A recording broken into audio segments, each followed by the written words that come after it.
Mysterious girl. Yes? So you're from Cebu, Philippines, right? Yes, exactly. I've been talking to you for a couple of days now on the phone, and your story seems pretty interesting.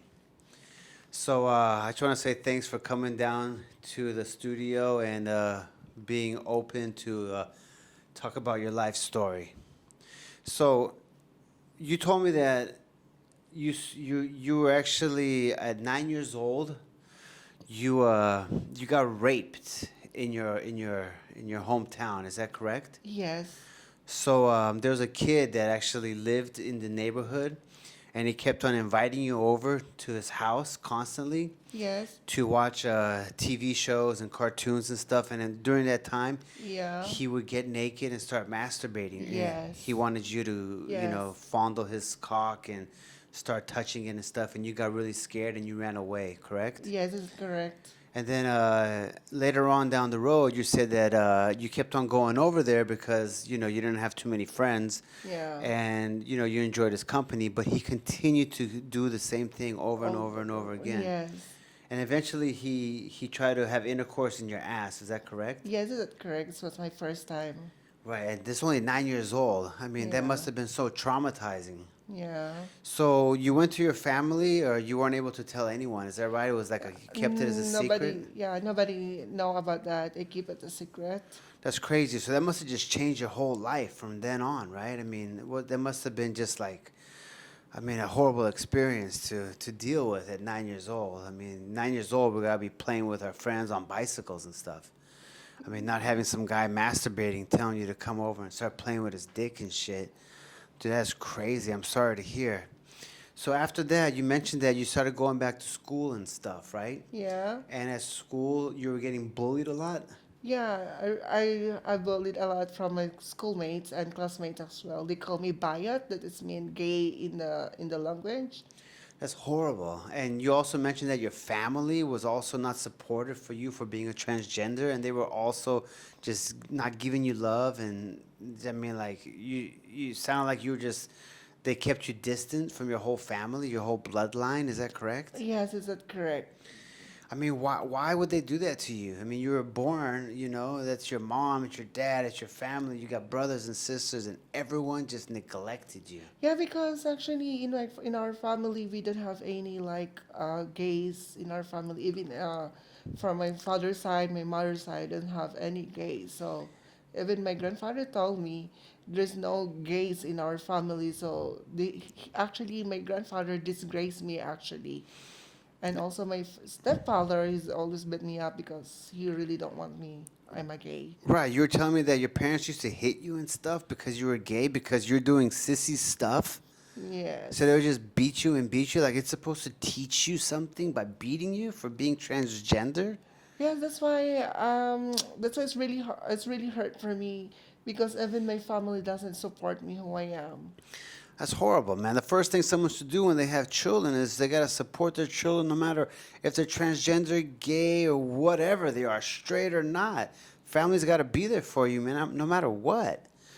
I mean, you also mentioned about that you were raped. Is that right? At Yes. 14 years old, was Yes. it? Yes. You were walking home from work or something, No, and I'm walking home from school. what happened? Can you tell us? Yeah, during the time I'm going back home from school, I'm walking in the alley, in the street. It seems like dark place, and there's coming a five man coming towards to me. Then when I'm going back home, and there is a one guy, um, talking to me, and then he pulled me, and then he pulled me somewhere. Then after then one guy trying to his cock trying to put on my mouth that I trying to against them by full force. Then there is something hit on my head that's make me like unconscious or fainted. So I don't know what happened. And when I waken up, I have full blood on my face, and I'm so happy because the time that I waking up, I'm still alive. Yeah, that's crazy. So, I mean, I could just imagine you're walking home, five guys circle you, hit you in the head with a beer bottle, breaks over, scars you for life. They're trying to rape you. They're trying to have sex with you in your ass. They're sticking their dicks in your mouth and stuff. I mean, Yeah. you are very lucky to be alive. And then you said you went home but you could not share this experience. I didn't quite understand. Were you able to tell your parents, and were they there for you? Were they supportive? Actually, my mom scared about when first he saw me that I have full body on my face, but I never tell them just because I'm scared also to my stepfather because he always beat me up because he don't like since I'm gay. I'm not telling them because I'm scared because I'm scared of that he will beat me instead. I'm really scared at the time. I mean, you just got beat up, and you're scared that you're gonna go home and that your father might beat you up because you just got beat up and almost raped. I mean, you shouldn't be scared. Like he should be there for you, supportive. I mean, what kind? That's some crazy shit. That's I'm telling you. Actually, they don't. I feel that they don't love me, so that's why. It doesn't I'm sound not like they love you at all, man. That's actually. I'm. crazy. I'm also. I'm not kind of sharing to them as instead of any problems of me, just because of distance. I feel that they don't love me. They don't want to listen to me. Actually, that's all in my mind. So you said you lived in Cebu and you were raised in the slums, in the ghettos. Is that right? Yes. So was your whole family just kind of ghetto in general? I mean, they all had a hard life with dealing with a bunch of crap from the Philippines. So life in general, growing up in the slums, was not a pleasant place for you. Actually, yes. Actually, the time is really hard life for us. Yeah, man, that's crazy. So you also said that after getting raped, you were able to go back to school for a couple of years, and at the age of 15, you had to stop going to school because your parents, who didn't support you for being transgender, who didn't give a shit about you, actually started becoming poorer and poorer, and there was no more food on the table. Is that Yes, right? that's true because my father is jobless.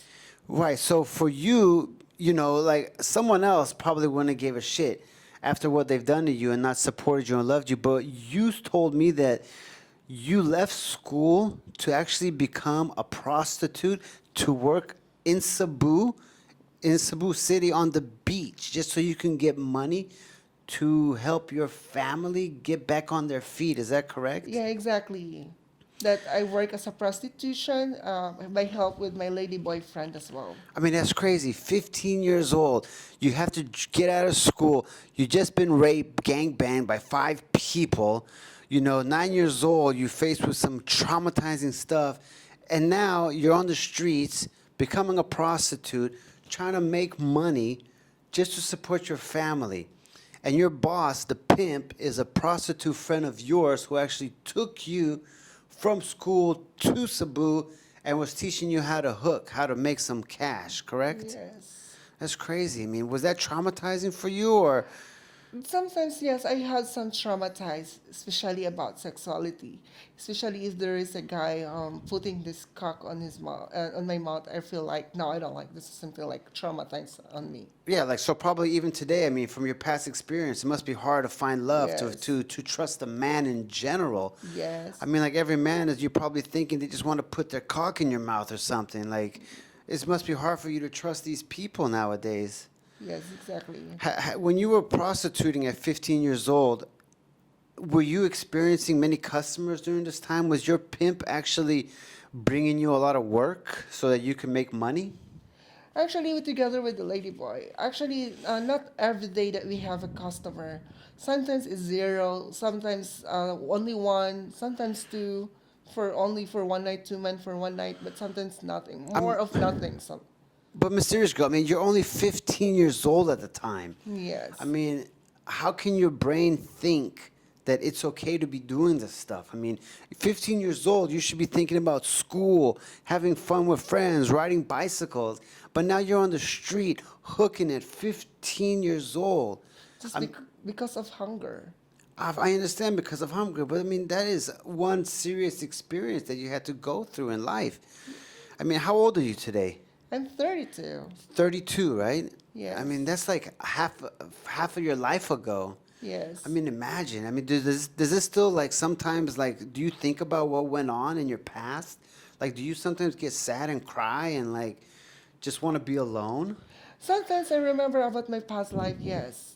Sometimes I feel I don't feel regret about it. This was my past being a prostitution because I'm also helping my family to win the love to me that I want to show them that I'm not a black sheep in our family. That's why I'm trying my best. Instead to hate them, I'm trying to understand them because of my situations who I am. So that's why I'm making that way as well to help my family. I mean, at 15, 16, 17, you said you did until about 17, 18 years old and you were helping your family. Yes. Did they ever ask where this money's coming from? I mean, of course, they must have been grateful that you were bringing in money, but did they ever ask you, like, how are you catching this money? Actually, yes, but I didn't tell them where it's from. Okay, so they didn't even want to know. As long as you're bringing it Yes. in, they were happy with it. Yes, as long as we have food on the table. Now, what about like HIV, AIDS, STDs, all this stuff? I mean, 15 years old. When I was 15 years old, I don't even think I had sex ed class yet. I had no idea what HIV was. I didn't know what STD was. I had no idea about any of this stuff. I mean, yeah, I was sexually active, don't get me wrong, right? But I mean, my mind wasn't focused on, that it's dangerous. It was just fun. I mean, what about you? Like, did you even think about HIV and STDs? During that time, I don't know what about AIDS or HIV or what about the herpes, what about the syphilis. I don't know about that. So for me, that time is about to earn money. Or did you ever have any friends that died from HIV or that got really sick or maybe got in trouble or got hurt from prostituting? Did you ever see some crazy shit happen with your close friends? No, I didn't have any friends, but one my lady boyfriends told me you should have to wear protection because I don't want you to get disease. But that during the time I don't understand what it is. As long as that I earn money, that I have to bring food to our home. So that's important to me. I mean, was there any kind of moments in your life when you were in Cebu working on the streets where some guys just scared the shit out of you, like your customers, and you just want to run away and escape? Like you didn't want to be there anymore? I never experienced about bedding by a customer, but I used like one customer, he didn't pay me after the orgasm because he said, "Oh, you're a lady boy," something. After he used me, he just getting, "Oh my gosh, you're a lady boy," but it's already done. Like, where would these people go take you to when they want to have sex? So they pick you up on the streets, right? Yes. You order whatever the money's going to be, and then where do they take you? Where do you go at 15, 16, 17 years old? I mean, you're under 18. It's illegal to be having sex with you. Where are they having sex with you? Where are they taking you to? But mostly in the foreigner, like they brought me back to their hotel, sometimes inside the car, sometimes on the in the dark side on the street, then sometimes on the beach. Wow, all sorts of places. Yeah. And is it illegal? Like, if these people, these foreigners, if the police caught them with you, what would have happened to these people? But actually, they asked me how old I am because I'm look young actually. I said I am 18 years old. I am 19 years old. I'm just lied for my age. Right, right, right. And so, of course, they probably knew you were young, but they still took you no matter what. Yes. So, how much were you getting paid at the time in dollars? Do you know? Actually, I remember I first earned like $300. I remember that's my first. I got $300. For your first trick, the first customer you had was $300?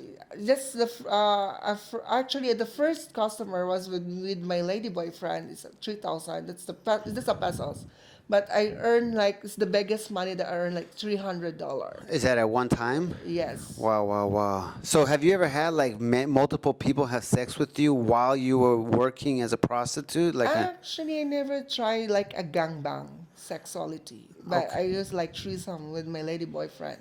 Right. Okay. So you did have threesomes with your was that the pimp? The lady boy was the pimp. Yeah, actually, he is the one who taught me and asked her for a favor to help me to find money, something like that. So how many people do you think you had sex with? I mean, roughly. Just give me a ballpark number. Actually, I don't remember though.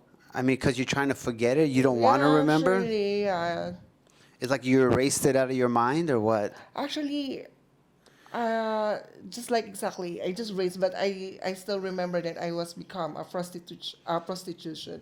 Do you ever have dreams at night that still haunt you from your past experience? Actually, I give up already in everything. What I do you? just live up everything that I can be. That's why I find a decent job. So you left that whole thing. That's right. You mentioned that. Yes. How did you get out? I mean, your parents had enough food on the table. They found a new job, and you were able to leave that business already, the Actually, prostitution. with starting with my new job, I still get on also to file as a prostitute because I'm just starting. So just not like every day, just only for once a week, sometimes twice a week. But when I get the salary in my first job, so I starting to quitting. Now, did your parents notice that their money started slowing down? The amount of money you used to give them was a lot more. Did they question where's the money? Actually, it's not as long as that I give them food on the table. Okay, good, good, good. So they didn't really care. Yes. Okay, that's good. And also, what really interests me, and I'm really proud of you, is that you said that you were able to eventually save up enough money and leave the Philippines and head down to Thailand to start a whole new life because you were Yes. sick and tired of what was happening to your life in the Philippines that you finally saved enough cash and went with some family member, you said, right?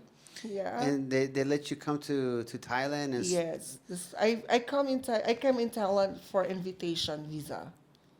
Yes. right. So you've been here for a couple of years already, is that right? Yes, 6 years already. About 6 years. Yes. And your life has been just completely more healing, would you say? Actually, yes, it's totally like moving on from my past, but my past is just only for my life experience though. Now, here in Thailand, there's a lot of prostitution going on as well. There's a lot of people freelancing, working online, and doing this kind of stuff. Have you been tempted or have you been tricking again? Have you been working the system here in Thailand just to cash some extra money?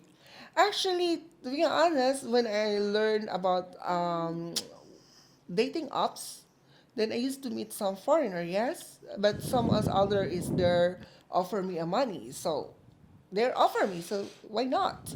So you do still work as a prostitute Actually, it's sometimes. not prostitution. You don't consider it as a Yes, prostitute. What do you consider as just like dating, something like that. And then sometimes I am a human. Sometimes I feel horny, and then during the time for dating, and if they're like, okay, I will give you money, then I want to do that. so Okay, so I you're will accept it so you're telling me you go online not looking for money. You're actually going online for to dating. for find some dates and find some Yes, friends. yes, And you're being honest with yourself, you know. yes. And have you ever been tempted to maybe go back into into this prostitution game in Thailand because money's getting tight? Actually, sometimes bounce on my mind. It's bounce on my mind because I know already uh, how to easy money on prostitution. But for me, I don't want to go back on my past. So that's why I have a decent job. So I'm so happy that I earn money in a good way, not in the other way. Good, good for you. Now, are you being discriminated here in Thailand by the men that you date online? Are they looking at you as a prostitute? Do you feel that they're just bullshitting with you, trying to get a freebie, trying to have free sex, and then just throw you away? Like, sitting on a toilet bowl, taking a shit, and just using you and just leaving? Yeah, actually, yes, I've experienced that. And what do The you think about dating that? Is app. it not fair? Like, I mean, you're looking for love. Like, what are these guys looking for online that you find? What do they want? Actually, sometimes on dating apps, there are lots of layer. They said, okay, we can meet, then we can know each other like that. Then I thought that already we know each other, then I'm talking and everything. Then after have sex with me, they're gone. They're gone. How many times has this happened? So, many times. Like a lot, right? So that's why I don't believe sometimes on dating And apps. do you think you're alone, or do you think other transgenders are experiencing the exact same thing? Actually, maybe for sure, because if it's happened to me, for sure it's happened to other transgender. It's not fair, is it? Yes. I mean, what do you want to tell these people that are doing this to you, that are, messaging you on Tinder and dating apps? What do you want to tell these people that are watching right now that are screwing you over? Okay, if you are watching this video regarding for you are looking for a transgender, and I hope you don't play games on transgender. I know about exactly why you are really hate other transgender because they're looking for money. It's unfair also. It's not about for money. For me. It's not about the money. It's about love. I'm looking for a serious relationship. I'm looking for a man who really accepts me who I am, the guy who not looking for my past, not looking for my bad side. Actually, I have a bad side, but I am a good person though. But if you are looking for fun, I am not type of person that you're looking for. Right, guys. So everyone out there that happens to be transgender is not a prostitute. They're not just there just to have sex. They also are looking for love. Transgender or woman or whoever's online these days, the stories that I get from these people saying that they're online trying to find dates, trying to find love, trying to find serious relationships are always hit with many, many people that just play games with their hearts, use them for a one night stand, and then just throw them away. And look what happens. People are just hurt. And that stuff's got to stop. Let me ask you a question, Mysterious Girl. Is there anything you want to say to the transgender community that's watching this video right now? Okay, for the LGBT community, I know life is so hard for us as LGBT because people discriminate us, but show them as a good work, respect other people, and they respect us towards us again. So please don't do bad thing to the other people that the bad things not returns on you. So just like do not make other I mean don't make bad to others, Don't do bad to others others. and not others Right. do bad onto you. So we should have to show them. Don't make bad like for sure. Like for example, for my experience, yes, I also lied for a foreigner before because I'm not telling them that I am a ladyboy. It doesn't really get mad at me because I'm not telling them the truth. So that's why it's happened for me as well that other don't trust me because trust is really hard to gain. Right. Mysterious Girl, thank you for this interview. And it was really nice to get to know you on the phone for a couple days. It was really good to do this interview. And, if anyone wants to reach out to Mysterious Girl, feel free to leave a comment down below. If you got any questions, by all means, y'all can ask her. She'll be checking the YouTube channel periodically, and she'll be replying to you guys as well. So once again, Mysterious Girl, thank you so much. And hopefully we can get you back on this show. Yes, thank you so much for having me a chance to express my feelings and to share my story. You're welcome. Take it easy.